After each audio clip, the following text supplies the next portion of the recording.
तो भाई लोग वीडियो ओपन कर ले बार लो तो वीडियो को पूरा देखे लो, बहुत मजा आई।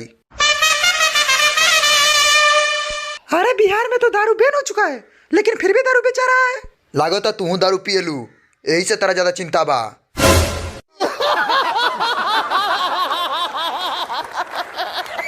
अरे छोड़िए मार सरवा हमनी के दारू पियल रोकी, मार सर के पुलिस बस सर मार सर के।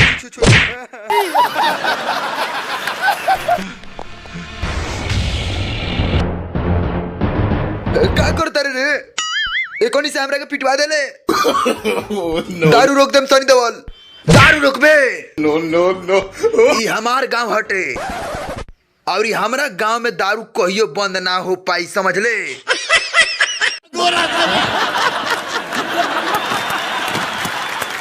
कहाँ गुस्सा हो गया तेरा? सुना ना बतिया, सुना ना। हट दिमाग खराब कर रखले बड़े, मन तो करते एक थापड़ दे दी हेने से।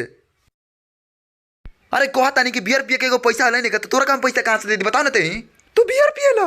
हाँ पिए नी, का करबे रे? बोल बोल का करबे? सिगरेट पिए नी, गांजा पिए नी, सब पिए नी, बोल ना का करबे? 1 रुपया ना देम अब तोरा के।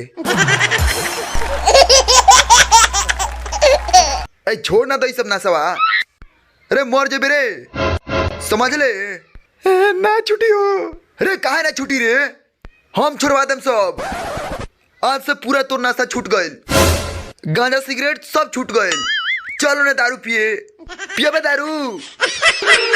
नहीं, चुप हो जाइए। भाग भोसड़ी के।